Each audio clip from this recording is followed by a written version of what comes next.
એક તરફ સરકાર ગુજરાતને ભારતનું પ્રથમ વિકસિત રાજ્ય બનાવવા માટે વાયદાઓ કરી રહી છે, ત્યારે ગુજરાતના ઘણા અંતરિયાળ ગામોમાં વિકાસ હજુ સુધી પહોંચી શક્યો નથી. ઉનાનું ખજુદરા ગામ પણ પ્રાથમિક સુવિધાઓથી વંચિત છે. ગામના બાળકો શાળાએ જવા માટે ઘૂંટણસમા પાણી અને કીચડમાં ચાલવા માટે મજબૂર છે. જુઓ ફારૂક કાઝીનો અહેવાલ.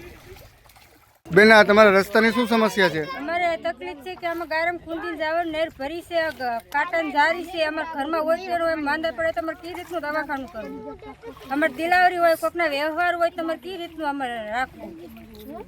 તમારી માંગ શું છે? અમારી માગણી અમારે એટલો રસ્તો સારો હોવો જોઈએ. મારું નામ દિવાળીબેન.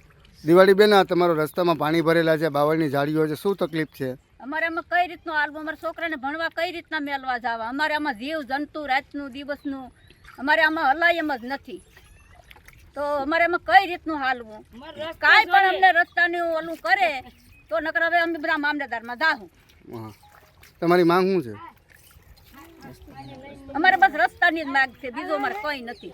સહાણસ મુખ ધીરુભાઈ. કેટલામું ભણે છે? 8મું. તમે આ રસ્તામાં હાલવામાં શું તકલીફ થાય?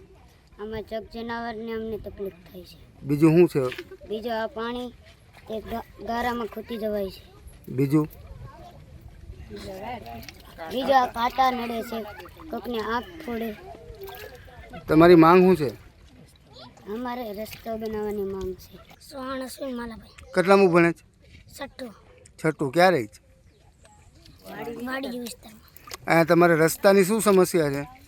આ રસ્તામાં ખૂટી જવાય અને કાંટાથી કોકની આંખે ફૂટી જાય છે અને ખૂટીને પર પડે હોતી છે અને હા, લાગે હોતી છે. એટલે રસ્તામાં પાણી ભરેલું હોય ત્યારે શું થાય? ખૂટી જાય છે. તમારી માંગણી શું છે? અમારી માંગણી છે કે આ રોડ બની જાય.